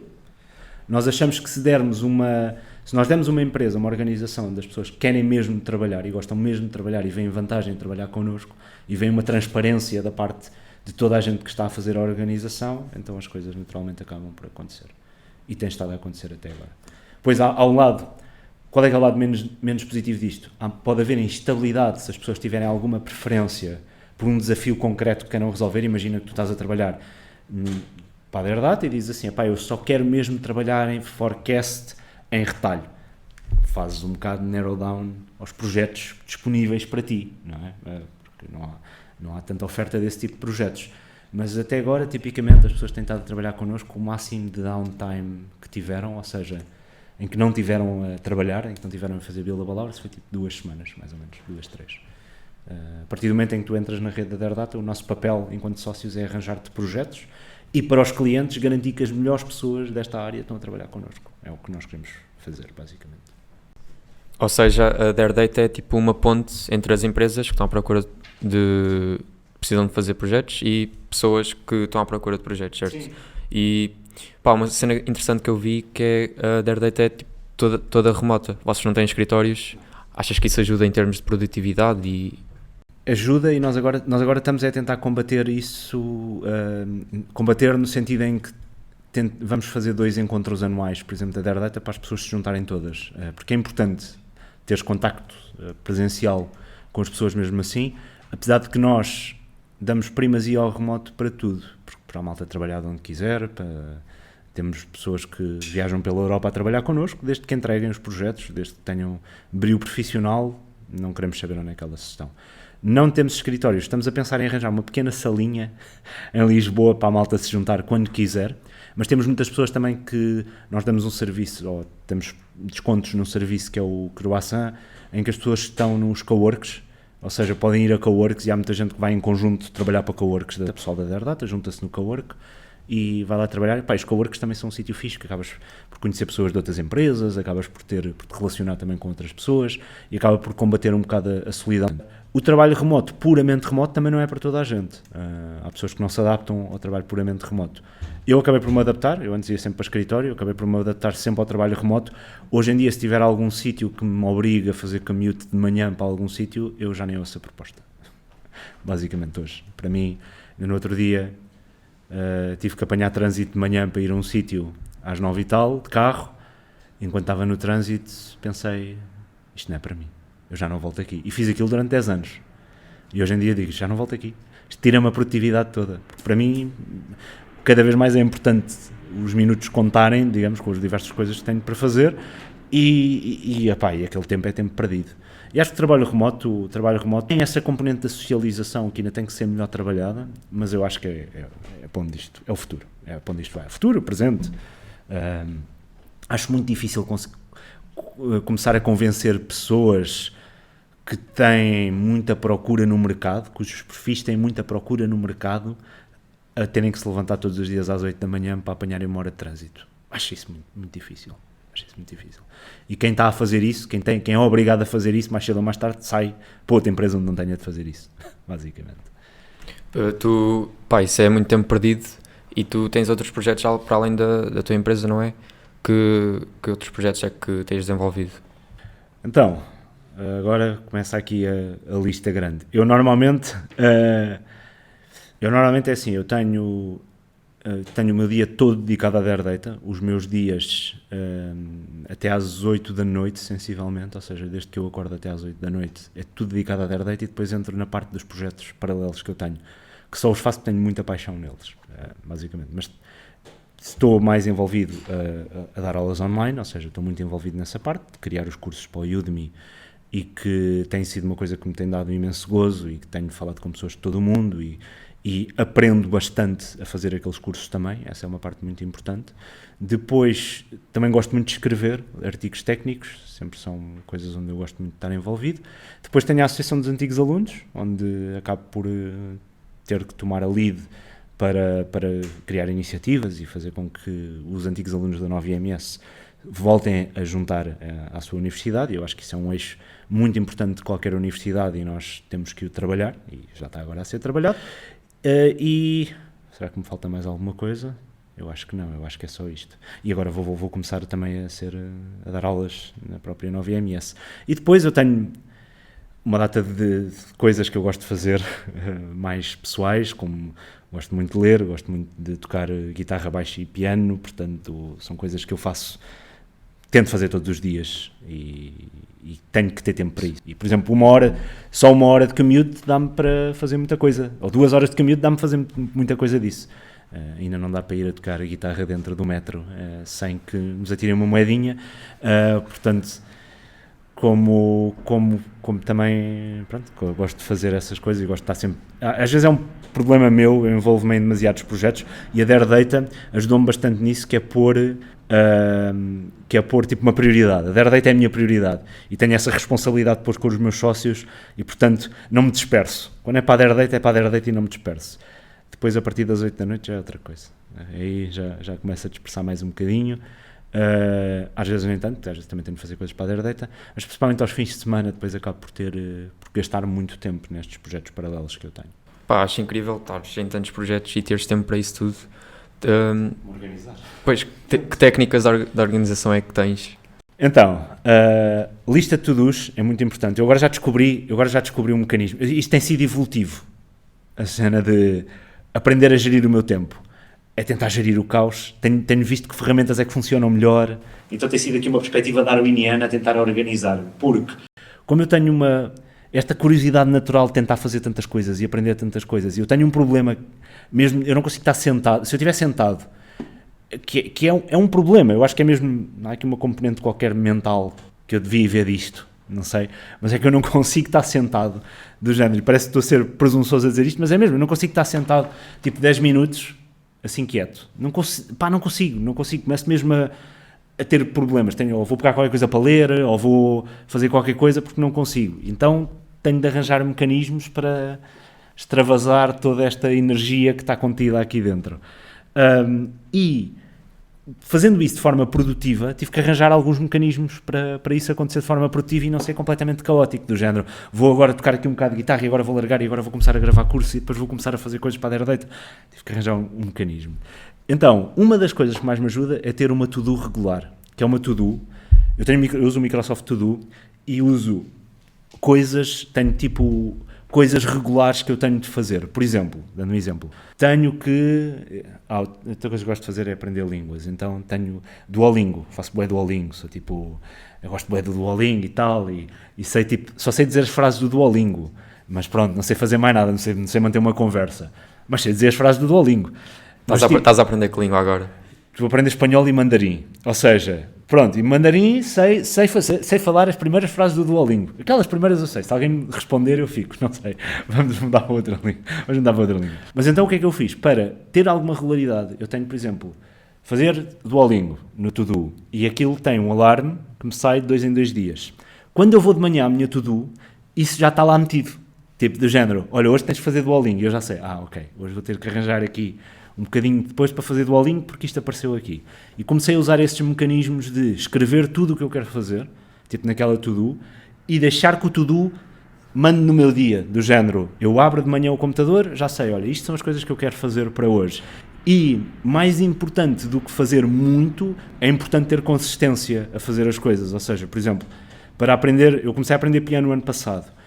Para aprender piano, apesar de eu já tocar guitarra e baixo há muitos anos e já ter uma componente musical do piano em que eu sei as notas, é importante praticar a parte muscular, é importante praticar todos os dias, ou pelo menos 2 em 2 dias. Então, quando eu vou à minha to-do, eu já lá tenho, olha, hoje tens de praticar piano. Então eu já sei, ok, eu vou organizar o meu dia para depois à noite eu conseguir ter ali um bocadinho, nem que seja meia hora só para praticar piano. E comecei a meter assim... Pois também ajuda, não tenho filhos ainda, portanto, quando tiver, acredito que isto vai modificar alguma coisa. Se calhar eles passam a ser um item na to-do, não sei. Deixa-me dar fralda e aparece ali, bomba. Não sei, mas eu tenho muito esta organização através dos to-dos e isso tem-me ajudado bastante porque ajuda a manter aquela consistência de fazer as coisas. Então, e depois é óbvio, há alturas em que chego ao fim do dia e digo... ainda tenho de fazer tanta coisa para a Dare Data que isto não vai acontecer, portanto chego lá e digo, ok, hoje não vai dar, mas pelo menos obriga-me de alguma forma a treinar o meu cérebro para, tenho ali um dia planeado para fazer coisas, e às vezes até acontece, isto é tão estúpido que eu até tento aproveitar as insónias, às vezes acordo tipo às 7 da manhã e já não consigo dormir mais, eu normalmente acordo às 8, acordo às 7 e digo, ok, vou para o computador, começo logo ali a despachar alguns itens que eu tenho na to-do para fazer, tipo de coisas que eu queria fazer naquele dia, e pronto, e despacho. Mas basicamente as to-dos é a coisa que mais me organiza, é to-do. Depois tenho sub-itens na to-do, basicamente o que é que eu faço? É do género, há tarefas que demoram mais tempo. Imaginem, agora temos uma coisa que é criar uma solução que é um data report na Dare Data. Eu uso isso como macro-tarefa do género. Aquilo aparece-me ali durante o dia, eu digo, eu quero trabalhar nisto de 2 em 2 dias. Aquilo aparece-me, eu sei que não vou concluir aquela tarefa, mas pelo menos já faço algum progresso. Pai, mais importante do que tentar fazer tudo é começar. É começar e progresso e começar a fazer progresso. Pequenos, as pessoas desvalorizam mesmo o coisa dos pequenos passos. Pá, os pequenos passos são ultra importantes. Tocares, tipo, imagina, estás a aprender piano, tocares 10 minutos todos os dias, às vezes é melhor do que estás 3 horas por semana, tocares 3 horas seguidas por semana, porque vais criando uma cadência, um hábito. Os hábitos atómicos é muito importante e esta parte de ter uma lista para me organizar, para mim tem-me safado muito a nível da organização de tempo. E depois tem sido por aí, mas depois, como é óbvio, há dias que são impossíveis organizar. Tipo, há dias que eu chamo os dias azuis, porque também está relacionado com a emoção que está ligada à tristeza, que é o dia em que eu só tenho reuniões. Em que basicamente eu vou ao meu calendário e são os dias azuis. Porquê? Porque nós usamos o Google Meet e o Google Meet marca aquilo a azul. Então eu digo que são os dias azuis em que eu chego lá e eu olho de uma ponta à outra e é só reuniões, tipo até às 6 da tarde, tipo tenho meia hora para almoçar. Quando vejo esses dias, tipo corto cebolas por todo lado, porque é de género, são os dias mais desgastantes, são os dias de reuniões. As pessoas às vezes acham que os dias tipo, mais desgastantes são aqueles em que estás tipo, bem focado a produzir coisas. Não, para mim são os de reuniões. Especialmente que as minhas reuniões têm tipicamente têm tipo a duração de meia hora, ou seja, eu às vezes estou numa reunião a falar de uma coisa com um cliente, depois estou a fechar faturação a seguir, depois tenho de tratar de um problema qualquer de alguém da minha equipa, depois tenho de ir ter uma reunião comercial, chego ao fim desses dias e estou tipo drenado e já nem consigo, já olho para o piano e apetece-me mandá-lo contra a parede, já não me apetece fazer nada. E como é que lidas? Não sentes às vezes aqueles dias em que, procrastinas bué? Sinto. Como é que lidas com isso? Mal, honestamente, muito mal. Estou a aprender a lidar ainda com eles. Por exemplo, estive doente a semana passada. Tive tipo coisa gástrica qualquer e não conseguia fazer nada. Eu estava a dizer, já que eu estou na cama eu posso aproveitar para fazer qualquer coisa. Mas pegava em qualquer coisa e dizia, não me apetece fazer isto. E depois cheguei ao fim do dia e pensei, não fiz nada. E é estúpido, porque eu estava doente. Eu não devia fazer nada. É tipo do género, tenho que aprender a lidar com isso.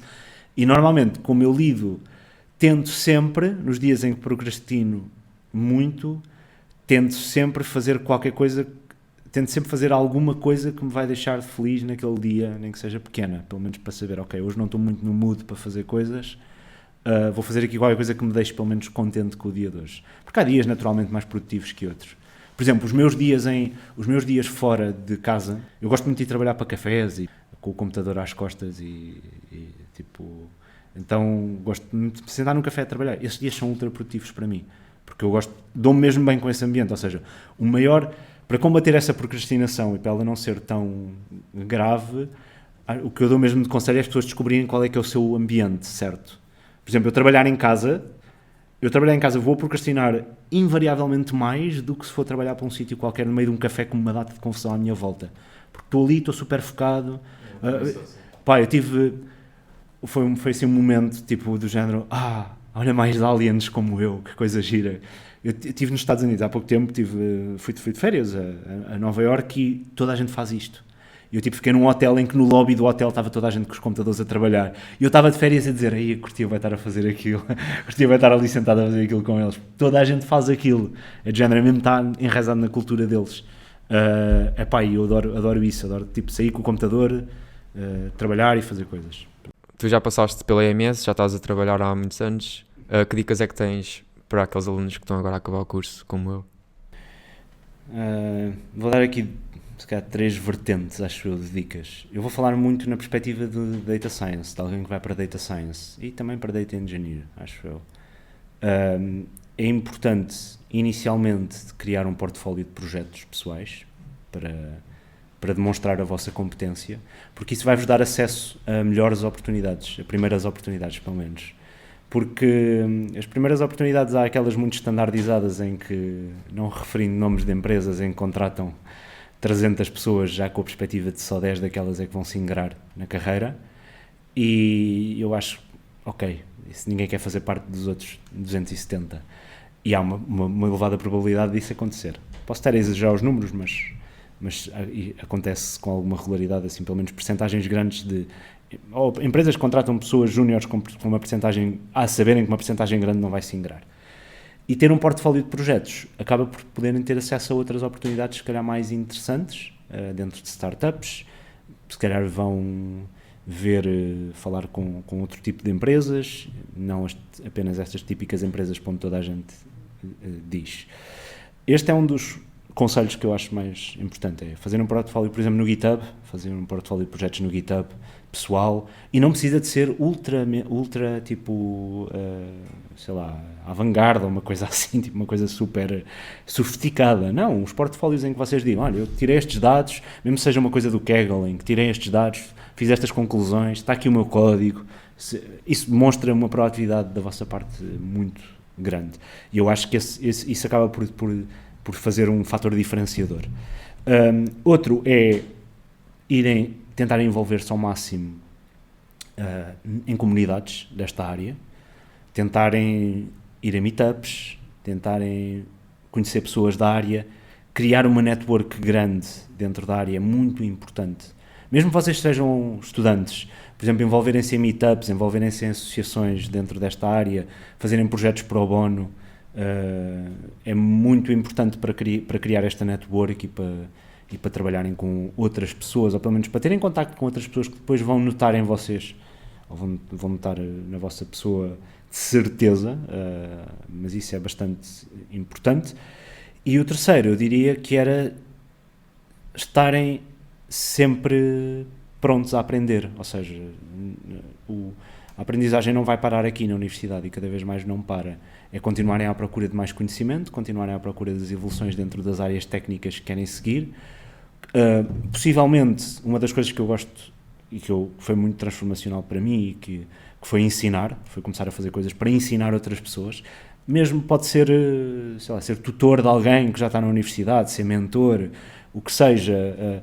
Isso é muito importante para o desenvolvimento também da vossa pessoa enquanto carreira, porque para mim eu sempre tive um problema, identifiquei esta lacuna, e desculpem estar outra vez a trazer este exemplo para o meu caso pessoal, mas é só para fazer a demonstração. Eu sempre tive a lacuna de querer aprender tudo muito rápido e ficava muito shallow, ficava muito em cima, ou seja, nos temas, ficava muito superficial, aprendia de forma superficial. E o facto de ter começado a ensinar coisas fez com que eu tivesse que ir a fundo nos temas e aprender mais a fundo, e isso beneficiou-me imenso, e porque, como é óbvio, quando vamos ter que responder a dúvidas de alunos, nós queremos ter o conhecimento profundo, ninguém quer ser apanhado na curva com uma coisa que não sabe quando está a ensinar.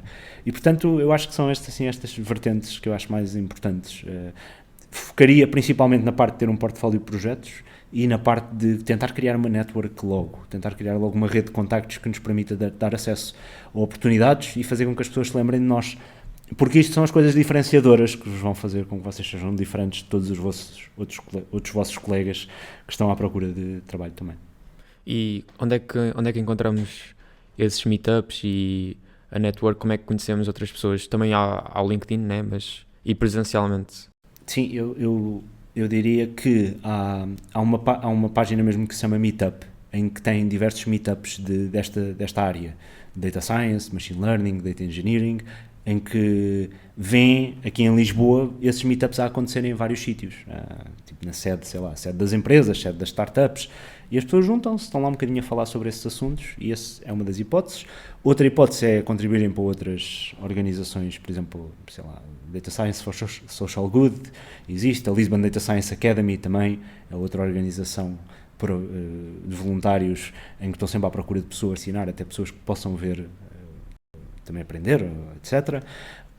Eu diria, essa é uma das principais formas de ver esses projetos de voluntariado, e diria que também aparecer é importante, aparecer nesses eventos, conhecer pessoas que estão relacionadas com a área técnica que vocês querem seguir. Às vezes vocês não sabem a resposta a esta questão e muitas vezes vão descobrindo à medida que também vão falando com mais pessoas do meio.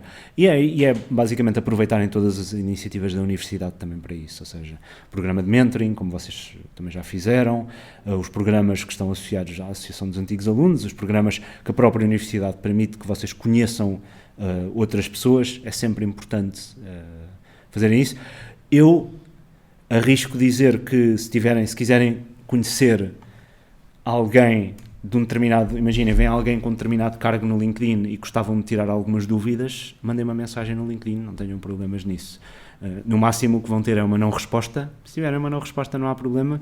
Se for uma pessoa que tem algum tipo de gosto por ajudar outras pessoas, irá responder imediatamente e ajudar-vos a terem algum tipo de dicas também para determinados cargos. E sugestões culturais? Nós temos uma rúbrica no Instagram onde recomendamos livros, músicas, filmes, séries.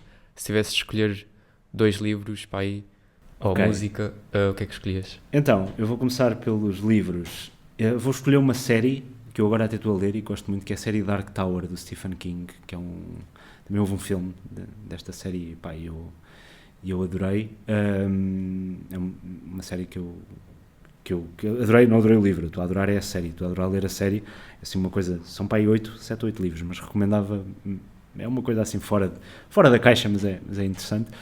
Outro livro que eu recomendaria, tenho tantos para recomendar, mas deixa-me pensar aqui no outro, eu não queria recomendar outro ficção, que ia para aí, mas um livro de não-ficção. Pois é, estou a pensar no livro de não-ficção, há muitos que eu já li que me marcaram. Eu acho que qualquer um dos livros de independência financeira são muito importantes para as pessoas jovens. o facto de como é que vocês, na vossa idade, vocês estão na melhor fase para começar a investir no que seja. Não estou a falar em criptoativos especulativos que ninguém sabe o que são, estou a falar em ativos produtivos para a sociedade, pelo menos agora, mas ler sobre, por exemplo, há um livro que é o Boglehead's Guide to Investing, que é um livro sobre o fundador, ou de um grupo de pessoas que segue o fundador da Vanguard, que é a maior gestora de fundos do mundo, que é o John Bogle, e esse livro tem muito conhecimento acerca de investimento em ativos, seja ações, seja ETFs, sejam obrigações, e que permite que, se uma pessoa tiver esta exposição quando é nova, permite começar a tomar excelentes decisões a nível financeiro para o seu futuro e a garantir que vai ter basicamente uma independência financeira muito mais cedo na sua vida e que vai ter maior escolha daquilo que pode fazer também na sua vida no futuro. Portanto, eu recomendaria estes dois, a série de Dark Tower numa perspectiva de ficção e este Boglehead's Guide to Investing, que eu depois também vos envio, numa perspectiva de investimento, para ter este primeiro contacto com o que é investir, o que é criar digamos, um nest egg, como se costuma dizer. Desculpem às vezes os anglicanismos, mas como estou sempre a trabalhar em inglês é normal, mas diria que nestas duas perspectivas era isto que eu recomendava. Depois, se houvesse um terceiro livro, se calhar mais técnico, seria Programming in R for Absolute Beginners, ou não? Sim, eu diria, esse autor é excelente, eu nem sei, eu cada vez que o vejo eu digo, tu és incrível, não, estou a gozar, como é óbvio. Para quem não sabe, explica lá um bocado. Certo.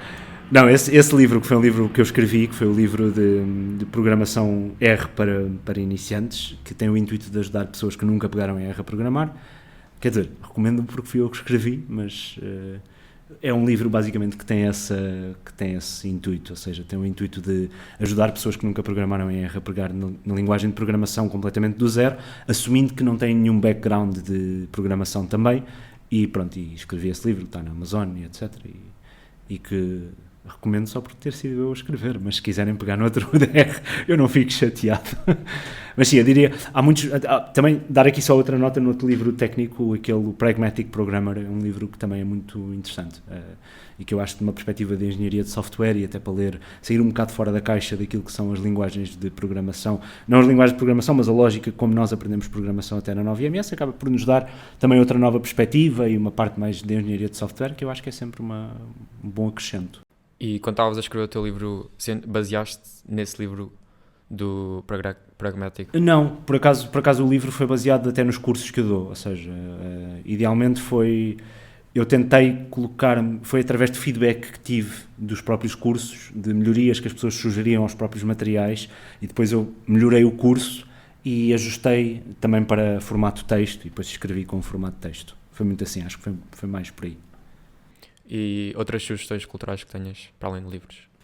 Festivais, Paredes de Cora, recomendo a quem não foi, que vá. Eu fui, parece que eu já sou eu tenho um amigo meu, um dos meus melhores amigos, que ele é o evangelizador de Paredes de Cora, e que ele me evangelizou para eu ir o ano passado, e adorei, principalmente nesta fase da minha vida, em que é uma vida tão, com tanta coisa para fazer, aquela semana vai começar a ser sagrada para mim, eu gosto muito, também descubro bandas novas e descubro música nova. E depois, para quem não... ou seja, isto vai soar um bocado a velho, acho eu. É aqui que eu vou descobrir que já sou velho. Mas para quem tem gosto de ouvir música mais relacionada com rock e rock progressivo e coisas, se calhar, diferentes do que se ouve hoje em dia, eu recomendaria um artista que é o Steven Wilson, que é um dos grandes artistas de progressive rock, de rock progressivo, que existe por aí, que tem uma banda que são os Porcupine Tree, tinha uma banda que são os Porcupine Tree, e que eu recomendo que as pessoas que gostam, se calhar uma coisa assim mais pesada, uma coisa mais progressiva também, que vão ouvir, porque vão gostar. Agora, para finalizar, com uma pergunta um bocado mais difícil, para ti, qual é que é o significado da vida?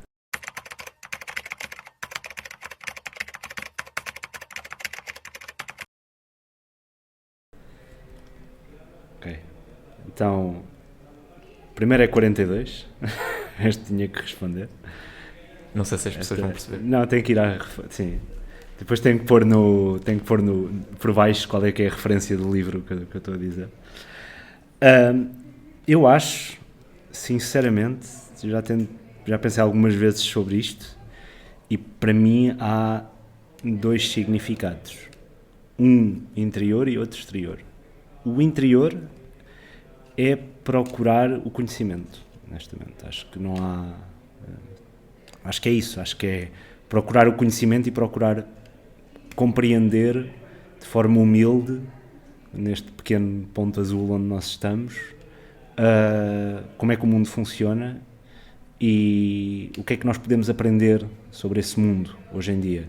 E hoje em dia temos ferramentas fenomenais para o fazer. Por exemplo, a internet é uma coisa que é fenomenal para fazer isso. Muitas vezes também pode ter coisas erradas, mas na generalidade correu bem. E eu acho que procurar o conhecimento é uma coisa extraordinária, porque faz-nos crescer imenso enquanto seres humanos, que depois leva ao real propósito exterior, que eu acho que é deixar o maior número de impacto positivo nos outros à nossa volta. Seja a começar com aqueles que nos são próximos, seja expandindo dessa camada, digamos, a pessoas que não nos conhecem, mas tentar deixar o maior impacto positivo na vida daqueles que se cruzam connosco. Muitas vezes temos essa capacidade, temos sempre essa capacidade, nos pequenos atos, nos atos de ajudarmos alguém a pagar contas no multibanco porque é uma velhota que não sabe e fizemos um impacto positivo, é uma coisa pequena. Nos grandes atos, seja sermos mentor de alguém e ajudá-lo a se ingrar na vida, mas tudo o que seja atos que permitam que as pessoas atinjam o seu real potencial e o seu verdadeiro potencial, se nós contribuirmos que seja uma infinitésima para isso, acho que fizemos um bom trabalho então, e acho que isso é o mais importante, é ajudarmos a ter um impacto positivo na vida daqueles que estão à nossa volta, sempre com a perspectiva de que o que queremos desejar o sucesso deles como desejamos o nosso. Onde é que as pessoas te podem contactar ou encontrar-te e ver os teus cursos, livro? Então, podem-me contactar diretamente no LinkedIn. O LinkedIn é assim, a plataforma que eu estou mais ativo, direi. E que podem-me contactar à vontade, qualquer dúvida, até de follow-up que tenham disto que eu disse. Ivo Bernardo, né? Ivo Bernardo, certo. Sou eu, acho que se procurarem, não há muitos em Portugal. Há mais um, acho eu. Mas pronto, podem-me contactar à vontade. Depois também no Udemy, também pelo mesmo nome, Ivo Bernardo, também podem ver os diversos cursos que eu lá tenho, nomeadamente de SQL, Python e R. Dou dentro destas áreas, dentro destas 3 linguagens de programação. Obrigado por estares aqui, foi uma excelente conversa. Obrigado eu pelo vosso convite e novamente dou os parabéns pela iniciativa. Obrigado. Obrigado.